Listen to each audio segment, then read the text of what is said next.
Come what may, bring it on. I'm gonna love it. Welcome to LDS Unmarried Life, a podcast for single members of the Church of Jesus Christ of Latter-day Saints who find themselves single either because they're divorced, widowed, or not yet married. There is no affiliation with the church. This podcast can be found on AnnetteTalks.com, iTunes, Stitcher, Google Play, Spotify, I believe, and YouTube. And I'm going to keep saying the same thing until everyone's done it, but I want you to subscribe to AnnetteTalks.com and also YouTube. And we are back with the same panel that we had for the vulnerability episode. And I was supposed to have like 5 other people, but I was vulnerable enough to go with the 3 that are here and the 1 on the phone. And daring greatly. If you didn't listen to the other episode, go listen to it because it's awesome. And but this time around, I want to talk about something I've been wanting to talk about for a long time, and you wouldn't think it would be that controversial, but if you go on Facebook, even today I saw a discussion, like 2 discussions going on about this, and I've heard stuff from the Denver locals here about this. But I wanted to talk about age, coming from 2 different aspects. Oh, but I forgot we need to introduce ourselves first. You guys got to keep me on task here. So for those of you that haven't listened to an episode before, my name is Annette Bybee. This is my podcast, and I'm 50. I've been single for almost 4 years. Divorced, I should say. I have 3 daughters, ages 11, 10, and 8. And I love dark chocolate.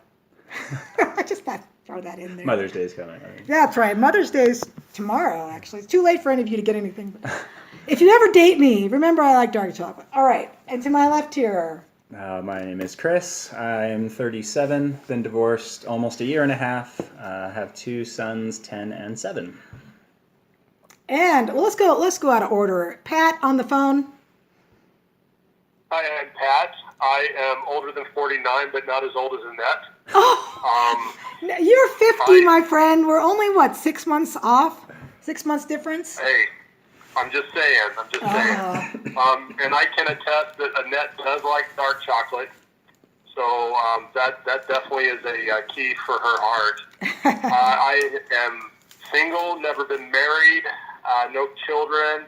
Living in Arizona, love it down here, even though it's supposed to be in the hundreds next week. Oh, wow.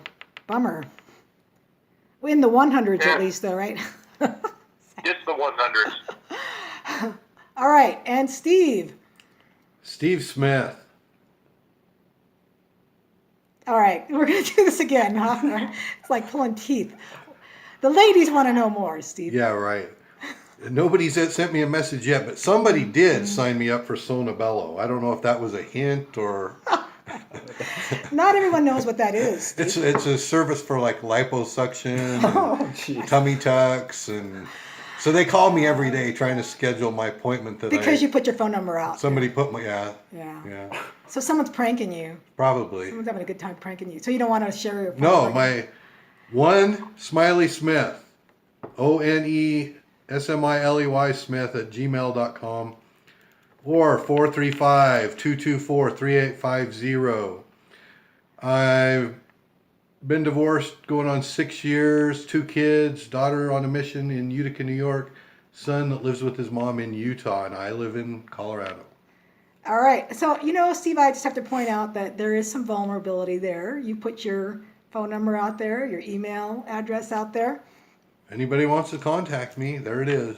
Maybe she works at the liposuction place and she's trying to get a hold of you. Yeah, really. Maybe she's too shy to tell you why she's really calling. All right. So we've all stated our ages, and the topic is going to be age because I'm always seeing these Facebook posts in these singles groups like the LDS sexy singles or the mid singles of whatever, or the divorce survivors. There's several singles pages on Facebook if you're not there and you don't know what's up. And there's like today there was a group message that said something like, what age ranges are you willing to date? And I think just yesterday, the day before, does age matter in dating? And so I wanted to see what everybody else thinks about, does age matter? And if so, why? And what's your age range that you're willing to date? Who wants to start? I think Chris is going to start. I was All just right. thinking. So the first event that I went to for singles after I was divorced was probably about like 7 months post-divorce. And I guess down in the Springs they have a luau every summer. Oh, yeah. And I was assuming that it was a mid-singles thing, and because I knew I wasn't, young single anymore. So I showed up, expecting to meet a bunch of people. Walked in, and like the first 12 people I saw were in their 80s easily. I was like, did I come to the right place? So I've learned since, well, through multiple other experiences, to really check on the like Facebook posts and stuff, whether it says singles event or a mid-singles event, because I'm not really looking for, not necessarily like 50, but like 60, 70, 80, Yeah. not So there's not an, what I'm there's an looking upper for. limit. There is an upper limit for sure. Is there a lower limit? It would kind of depend more on like their maturity and life experience than their age, I suppose. But like 8 to 10, anything like more than that would feel slightly weird for me. Yeah. I'm not quite sure why. I think it's just, I have 2 kids, and if there's not similar life experiences that I can relate to, it's harder, I think, to build the connection. Not that it, couldn't work out. It's just inherently lazy, and so the things that are easier, I'll tend to do those. Well, it is easier yeah. with someone that's near your age, yeah. for sure, because you're not reaching up or down trying to figure out how to relate to Right. them. And for me, it's like the age isn't as important as, do you like 80s music, right? And generally, people around my age tend to be more into 80s music because we all lived it as teenagers and adults, as young adults. So, but you mentioned the activity, and later what we're going to talk about is how they segregate us or categorize us as either YSA, which is like 18 to 30, mid-single, which is like 31 to 45-ish. Seems very narrow. And then, and then all singles, which is weird to me because there's 31 mid-singles, plus. which Yeah. is 31 to 45, but then there's all singles, which is 31 dead, basically. And so, like, for me, my mom is also single. Right. And so where do you think I run into her? At the singles events. Yeah, of at the course. all singles events. And that's awkward with a capital A. So we're going to talk about more of that later. But Pat, what do you think Yes. about dating younger or older? Well, first off, I will say it is awkward to see your mom at the same activity as you. Especially when I run interference for you. And she likes to hug. However, Oh, sorry, Mom. My mom back- listens to these podcasts. Sorry, Mom.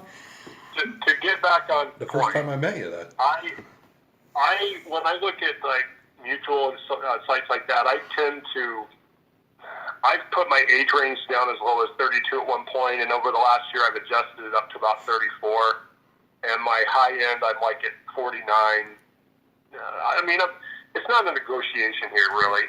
It's more about life experiences. Hey, so why are you willing to go way younger but not older at all? Well, for lack of a better phrase, the fertile years are at a lower age range than they are at a higher age range. Yeah, I would but still they children. just FYI, you're not going to get a 49-year-old that can have kids. I mean, it's highly. I understand that. But I do have a philosophy behind people that are at my age range, which is, well, yes, we wouldn't probably be able to have kids. There's adoption. There's also, they may have children.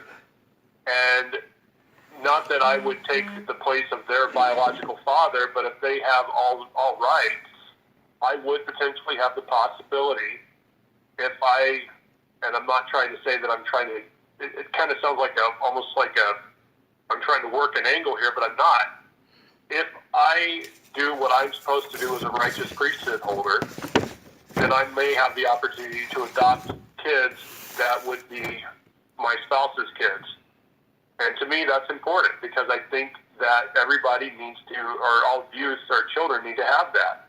And so I am willing to look at that, and I'm looking at different opportunities. And I still would like to have kids because I really think it's important. It may not happen in this lifetime, but I'm at least willing to look at that. Now, as far as the lower end of things, really, I am just looking at that as an option. But for the most people that I am looking at now, I'm looking at the higher end of 30s and into 40s. Well, that makes sense. I mean, at least the kid thing is pretty important. Like a guy can't date me thinking he's going to have more kids. It's not going to happen. And that's one of the reasons why I always state my age on here, because there's just been too many times when guys think I'm like 40 and they get all interested and we talk a little bit, and then I can see that they're going to ask me out, and I can also see that they're probably 10 years younger than me, which I don't have a problem with, but I know they're probably going to have a problem with. So as soon as I say 50, I see that deer in the headlights, come over their face. So I mention it because I tend to look a little bit younger than I am. And I don't want to go down a road, because I did date a guy that was 10 years younger than me for a little while. And it became an issue eventually, and I got teased a little bit.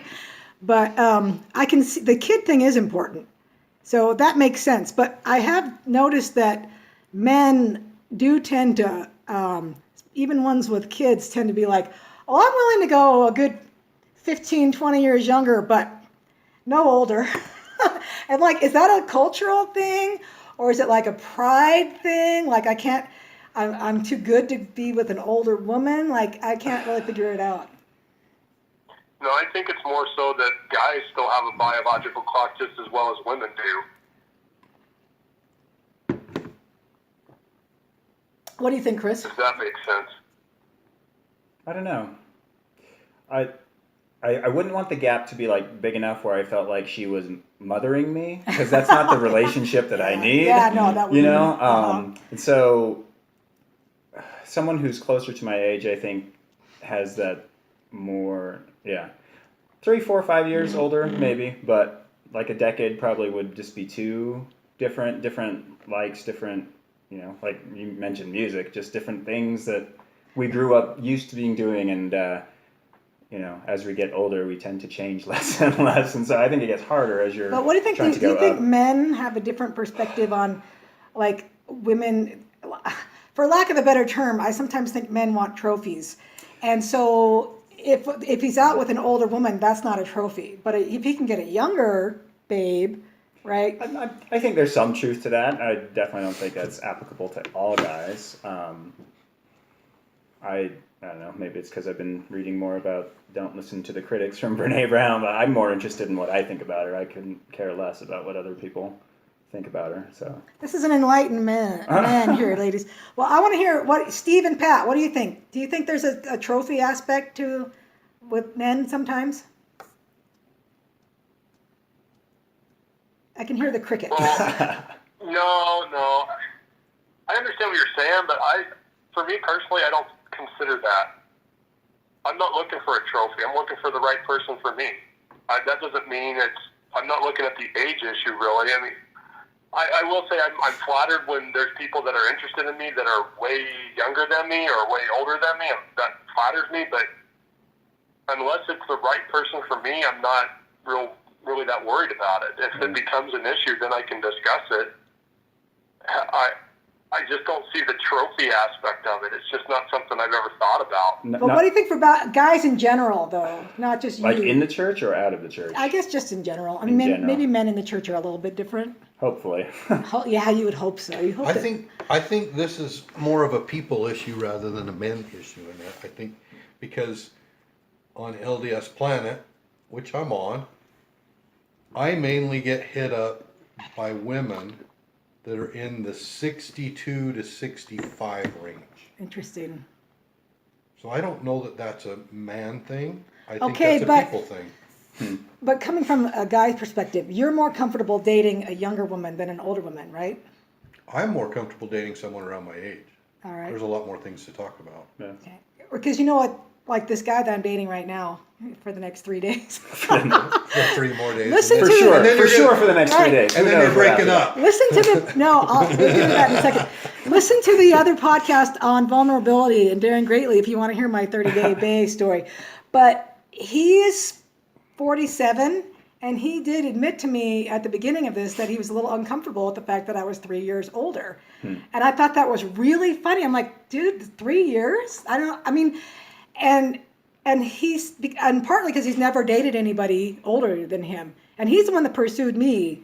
And I'm pretty sure he knew how old I was. No, I know that's not true. I told him on our first phone call, because I now do that. On the first phone call, first contact, I always tell them, because guys see me and they think I'm about 40. And I don't want to go through this whole rigmarole of, them having to adjust to the idea.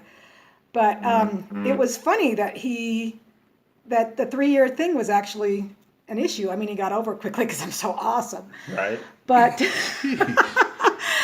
but it was an actual issue for him, Right. which was an interesting thing. But I'll have to tell you on the flip side, because for me, yeah, my preference is right around like 5 years either way is my comfort zone, 45 to 55. That's kind of my comfort zone. I don't even have to think twice about that. Like Chris said, it's better to go for the easy.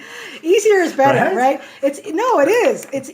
We already have so many things we have to deal with that in my mind, 45 to 55 is the most comfortable.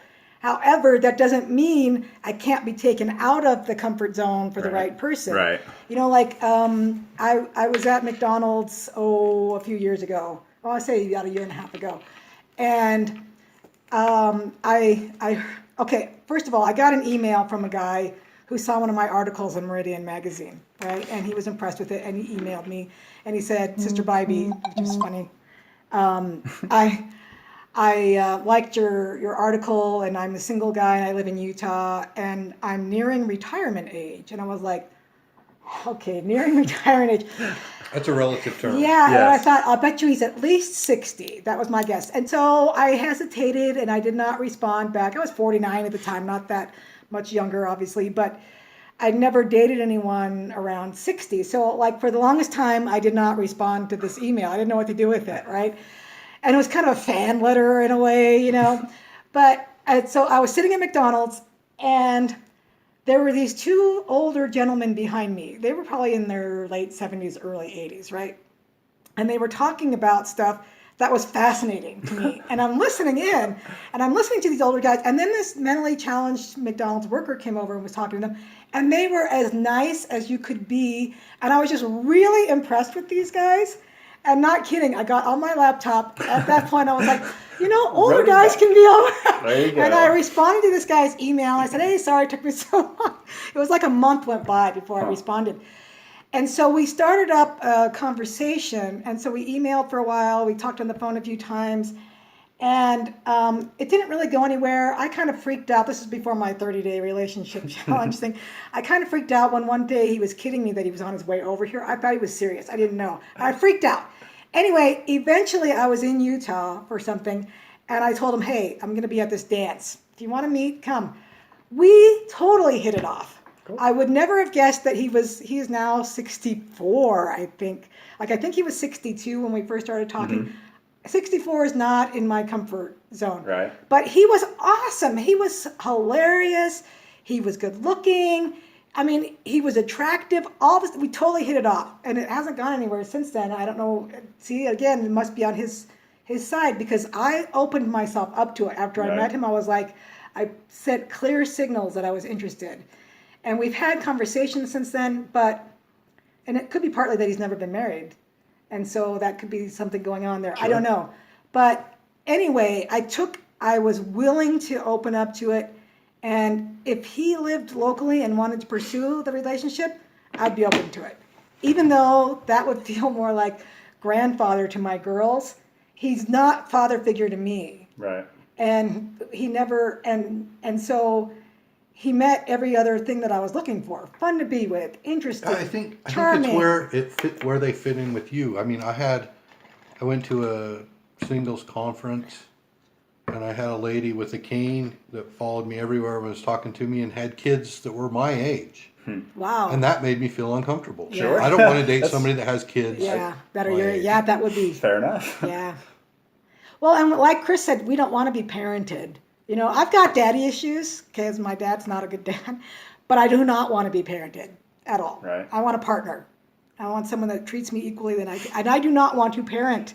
The last thing I want. My last marriage had some of that aspect where I sometimes felt like the parent, and I have no interest in that. Yeah. You're At all. I've already got 3 actual kids. I don't need an adult Exactly. kid as well that should be able to No, make you're these right. decisions on their own. One thing I've noticed dating the second time around here, as opposed to prior to being married, I'm a lot less tolerant of like the games Yeah. that come along with dating. So that's part of the reason why, like, closer to age as opposed to like someone 10 years younger than me, they're a lot more interested in the chase and things like that. It's like, I care about the connection, not all of the excess stuff. Yeah. So there's that, and I haven't. It's not just the younger ones. Yeah. The And- older okay, ones do well, it too. Well, and the Yeah. other thing that you run across, and this is why we wrote the book, when you're divorced, is that there are a lot of people out there who have a lot of issues. And we didn't see that the first time around. You know, like when you're in your 20s and maybe in your 30s, but never married, the people you're running into are also not married for the most Right. part. Never married, I mean, are not married yet. And they haven't been through a divorce that they might have helped cause, right? Because of their issues. So we're running into people who have a lot of issues. And what some of them are working on them, because we all have issues, let's Absolutely. face it. But some of them are working on them and some of them are not. And so you meet someone who's outside of your age range and add the issues on top of it, Yeah. it's like a minefield. I was just talking to a friend earlier this morning. We weren't talking about like dating older people or anything, but like the issues of my generation are probably different from the issues that, say, someone 15, 20 years older than me had to face. So if they're not familiar with having to deal with those issues that I had to deal with in my generation, it may potentially be like a lot more judgment or I don't know. Yeah, when you Those have sorts of things. two different generations, Right. there does become Yeah. a gap there. Are you a millennial technically, or I don't think so. I think are you I'm Gen just X? under it. Just maybe Gen X. Sure. I know. I don't know what. I don't know what the lines cutoff are. is. I don't either. So I was born in '81, so I don't identify as a millennial. So That's good. Well, you don't seem like one. Nothing Okay, well, against that's good. millennials. Pat, what do you have to say on this? Anything? As I think it through, and I agree with what you guys are saying on that, for me, the whole thing comes down to life experiences. yeah, There are some people that are in their mid-30s or younger 30s that have no real life experiences that I just do not connect with. But Yeah. I've also met girls in their early 30s that had some life experiences that have helped them become very mature for their age. right. And for me, that's pretty much a good point, because if you've been through some health issues, which I've had in the last several years, that to me is huge, because you kind of get where I'm coming from in some things. Now, with that being said, there are people that are in my age group that I don't relate to at all. And for whatever reason, there's just nothing that we have in common. Even though we grew up in the same generation, there's just nothing we have in common. Yeah, And so I tend to look at those life experiences and really, truly, what are they doing in their life? I mean, if you go to any of the LDS Planet or Mutual even, there's always the same comment. They always love the outdoors. They love to hike. They love to bike. They love to exercise. I thought that was only guys. No, it's almost every girl. And the irony to that is, and this is the comment that I was talking to some women at work about this, is that on Mutual, this is pretty much the common mantra that everybody says.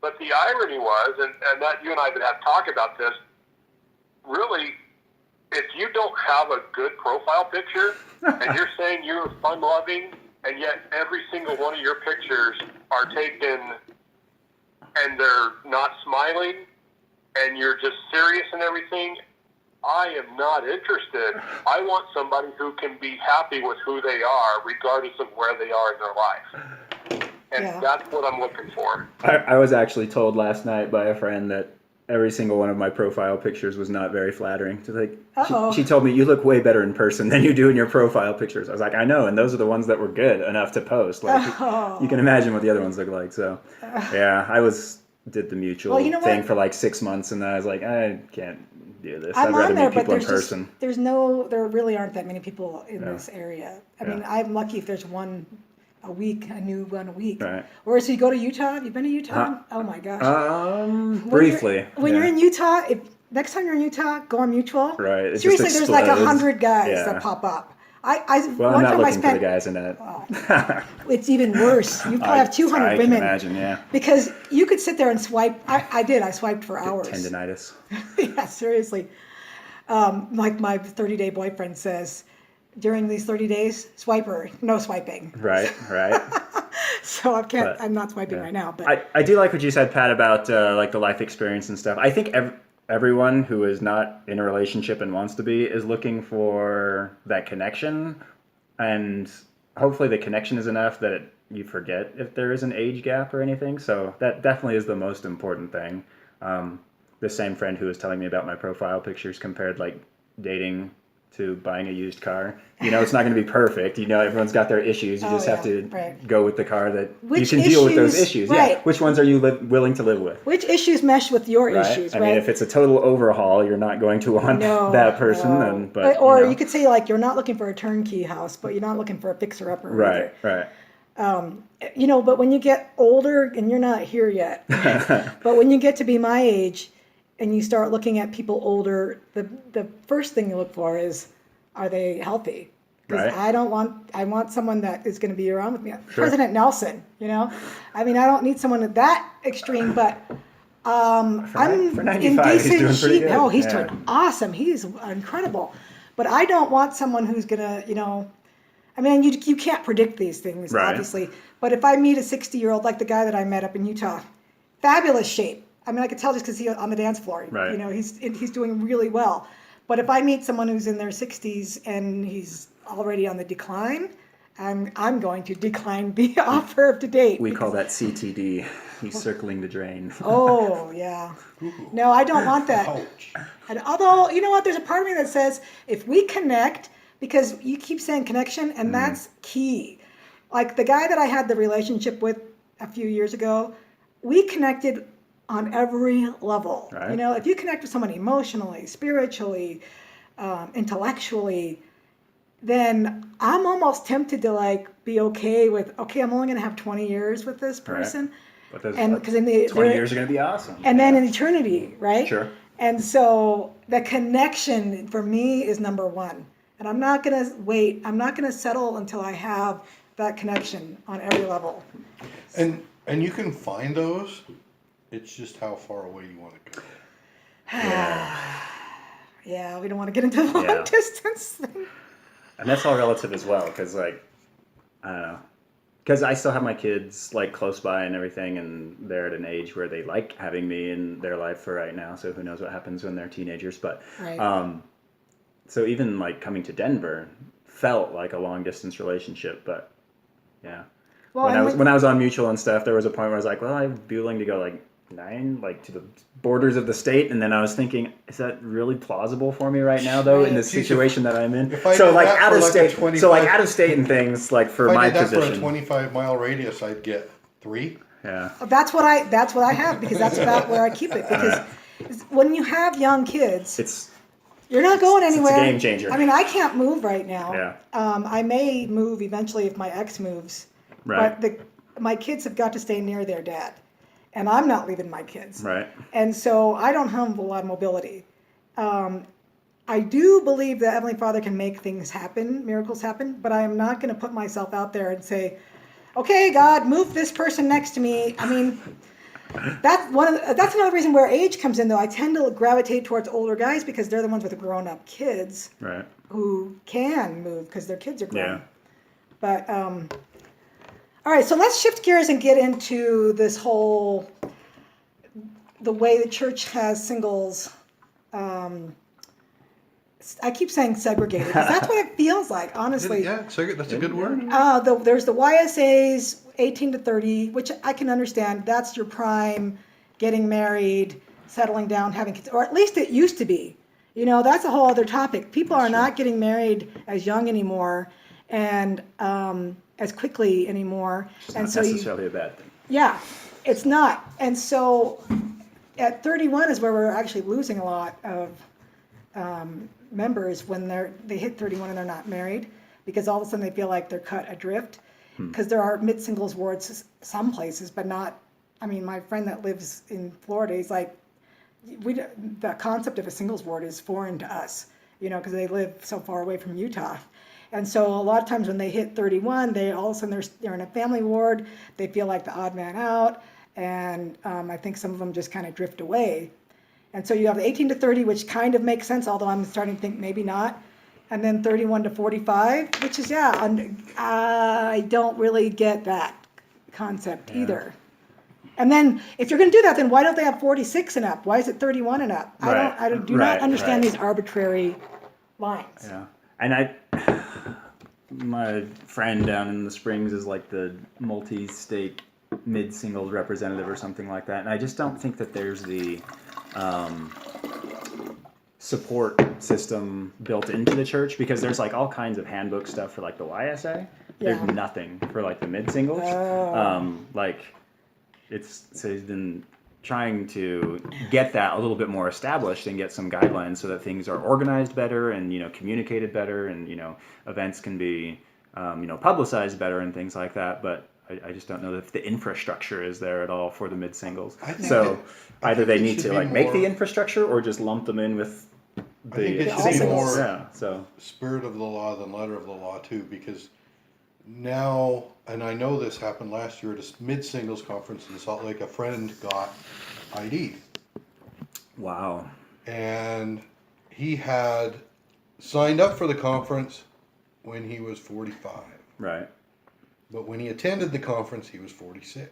And they didn't let him in. And they took his ID and they went back into the little powwow, and they came back and said, we're going to let you come because when you signed up for the conference, you were 45. But had you not been 45, we would not let you. We would turn you away. Were they checking for ecclesiastical endorsements too, to see if all of these people that were you going know were like active and stuff like that? But right? the problem is, and that's, to me, that's so ridiculous, because okay, I had a birthday, I'm no more longer welcome at a church activity where I feel more comfortable, because like, okay, I'm 50, but I don't want to hang with my mom, and so, no offense again, Mom, I want to be with people near my age, but when you go to the all singles, what happened with Chris happens. You run into a bunch of 80-year-olds.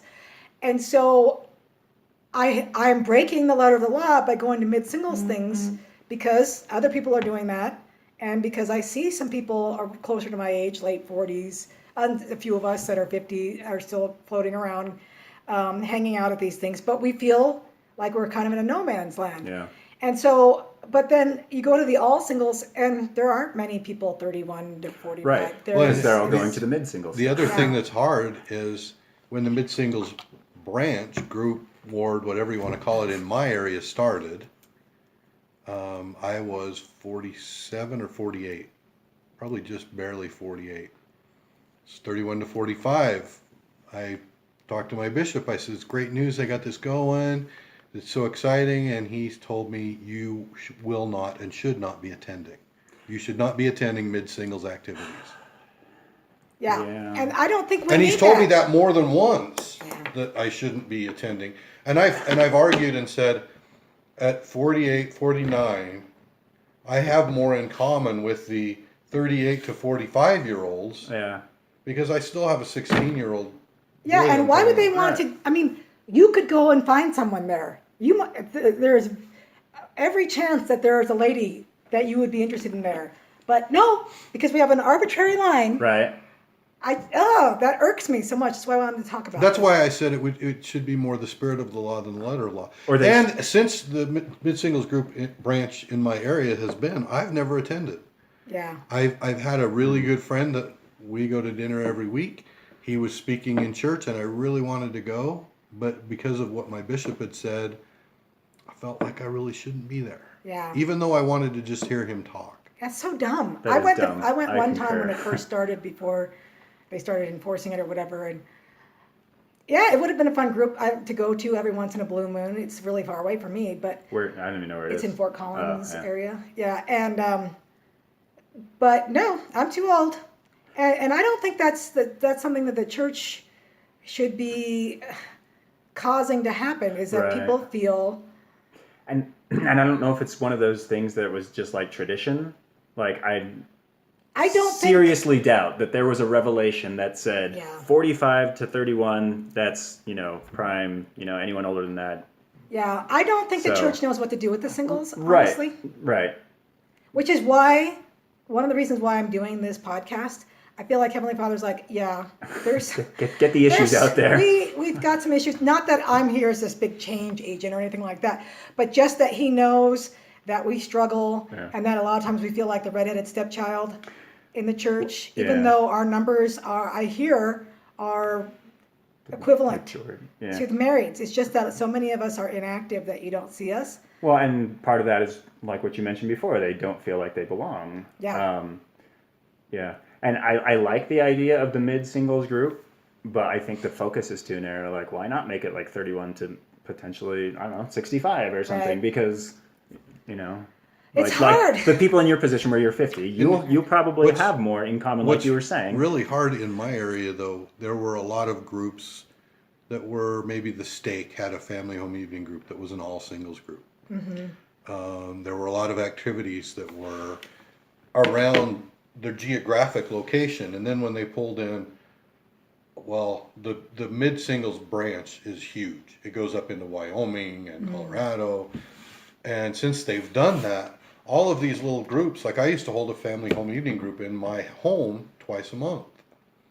And since they've done that, all of the mid singles have gravitated toward their group, and it's decimated all of the other groups that used to meet. Yeah. They're not there anymore. They don't do anything anymore. So you're all adrift. And yeah, and Loveland, Valentine's Dance, and the mid singles group didn't want to support it. It fell It's apart. gone. It fell apart. They didn't. Is that It why was they the didn't first have it? year in That's why like they didn't have 25 it? years. They had it later. But it Yeah, they wasn't did a on game Valentine's night. Day. They had Yeah. about get together and game night, but Yeah. it wasn't the same as it had been historically. I mean, it had been a long running tradition in that stake to have their. Yeah. But when you take that demographic out of the whole group, and they want to do their own thing but not be with the group, it limits the number so much that Right. the activities don't happen. The elephant in the room, and I think this is why a lot of it happens, is because I mean, in my mind, 31 and up, free for all, have activities, let anyone that wants to show up. We're all adults, whatever. If an 80-year-old asks me out, I can say no, thank you. Right. But I think what happens, and the church is kowtowing, I shouldn't say kowtow, the church is trying to honor this or whatever, is that I think a lot of times there's mid-single things, and some of the younger people get their, I want to say panties in a bunch. I'm trying to be nice it about clean, this. Annette. Some of the younger people get upset when older people show up. Like there's the creep factor, right? Like a 35-year-old woman doesn't want to get hit on by an 80-year-old man, or apparently can't even handle them at an activity. And so maybe the leadership is worried that they're going to lose the 35-year-old people because of the creep factor. That's the only thing I can figure. Because in my mind, and maybe it's because I'm 50, and so the creep factor is not as big for me anymore. Maybe I'm part of the creep factor. I don't know. 30-year-old, 1-year-old guys are like, oh, watch out for her. You're more the cougar factor. Ah, cougar, yeah, that's all right. But anyway, because to me it's like 31 and up, throw activities, and if there's an 80s dance, a bunch of us 40-year-olds, 50-year-olds are going to go because we love it. Maybe the 31-year-olds are like, no thanks, that's old people. And the 80-year-olds are going to go because they think it's for them. Right, but that's okay. I'm a grown-up. I can handle, if an 80-year-old asks me to dance, I can say no if I want to. It's just a dance, Right. And even I've had older gentlemen ask me out. I'm free to say no, and I say no, and I've survived it. I've lived to tell the tale. But I think that there's a certain group of people that can't handle that or don't want it. And so they would rather have it stay very segregated and disallow older people. Well, I told a member of our stake presidency that came over to visit me just here in the last few weeks that I don't want to ask a 31-year-old out. Right. I don't have anything in common. Right. Right. But what I would like to do is I would like to go to the mid-singles branch where there are people that have gone through and are going through a similar point in life or a trial in life, being divorced as one, that I'm going through. I want to feel their spirit. I want to hear. I want to get buoyed up. I don't really want to go every week and hear about building a solid marriage or having family home evening with your kids or those things really don't apply to me. Right. Pat, got anything? Yes. Oh, yeah. I almost forgot you again because we were talking so much, and then I look at your picture. I'm like, no, Pat's on the phone. So talk. Well, apparently my eyes were closed in the picture because you're not looking into them. So, a couple things that, as you're talking about, that really kind of made me some impressions are, first off, so I was a high counselor in the Albuquerque West Stake there in New Mexico, and I would sit on our weekly meetings, and often we would have conversations about the mid-singles and the different activities, but it was just very few conversations about the mid-singles. It was always about the young singles. Mm-hmm. The philosophy behind that was the fact that that's when you start to lose the youth. With that being said, there's a lot of different programs out there that are available for the young single adults. Once you hit about 31 in the church, there is a difference there, and it's a little bit disparaging to see how the church as a whole does not have anything out there. And now they're getting more involved. But honestly, it's not the church, so to speak, as much as the local leadership. Hmm. I cannot tell you how many times I went to our stake president and told him, you need to do something for the age group of 31 to 45, and it always fell on deaf ears in my mind. I got released from that calling, and several years later, and to put it in perspective, about 4 years ago, a new stake was created in Albuquerque, and one of the stake president had a single adult daughter that fell in that 31 to 45 age group, and it was brought up in an area meeting that we need to do something for this group. And the same stake presidents that have been in there for 10 years, and in that case, and I have no disrespect to any of those men, they were, no, we don't need to talk about that. And basically the meeting got stopped and they discussed it for about an hour. And the area authority said, we'll take it to Salt Lake and see what happens. Well, Salt Lake approved it. And now we have a mid-singles ward in New Mexico. And I look at my life and I'm like a day late and a dollar short. Every time something's come up, I moved to Albuquerque and I had 2 years in the singles program, and I'm done. I'm gone. How is that program doing now, Pat? In New Mexico, it's doing pretty well. They're still struggling with getting people attendance, but I mean, when you look at the statistics aren't really that favorable. But here's what I can tell you. One other thing that came up to me was also me as a single brother. At the age of 31, I could not be a temple worker up until this last year. Right. Because I was single. And they would continue to ask for people when the New Mexico temple got dedicated, and I would continue to throw my name in the hat. And I finally got told, stop throwing your name in the hat. We'll never ask you to be a temple worker. And I said, well, why? And there's not a single person to this day that can still provide that answer to me as to why I couldn't work in the temple. There are a lot of things we do in the church, and we're not quite sure why, whether it's doctrinally based or what. Tradition. Yeah. I had the same experience, Pat. Yeah. And for me, it was pretty bitter for me. I went to the temple faithfully. Same experience here. Yeah, and it was I went to the temple in Logan when I was going to school, and I was going every week. And I finally asked them at the temple, could I be a temple worker? And they said, no, you can't. I said, well, what's going on? Well, we have too many people that ask. Okay. I moved to Arizona. Could I be a temple worker? No, we've got too many people doing that. I moved to Albuquerque. No, you're over 31. I was told I couldn't be a temple worker after my divorce because you can't be divorced. That's different now too, isn't it? Right. Huh? I think that's changed, hasn't It's it? supposed Yeah. to have changed. Pat, thank you. I'm really hoping that some more of the changes that are coming down the pike, is it pike or pipe? I always think that. I don't know. Anyway, Both, either. changes that are coming, I'm hoping that we'll see some in the singles program as well. And yeah, they did make that change so that single and divorced people can work in the temple now. So I'm hoping we'll see more changes to the singles program in general. And then that one thing to point out, and Steve kind of alluded to it earlier, it's the letter of the law and the spirit of the law. Really, Or not having law at all. Yeah. Oh, right, or not having the law at all. What it comes down to is there's a handbook of general instructions that the church follows as a general guideline. It is not a one-size-fits-all of all times. If you look at all the changes that are going on right now in the church, we're leaving what I figuratively look at as the law of Moses. We're leaving that as a church. We're getting rid of all of these guidelines and stuff like that. What we're going to is the law of Christ. Basically, we're following the Spirit with what we need to do.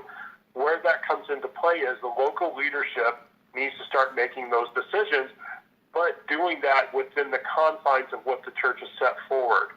That means that when we are figuratively looking at different guidelines and things that are going on now, there are people that are being prepared to be put in places to make those decisions, which are going to bless the lives of the singles all the way around.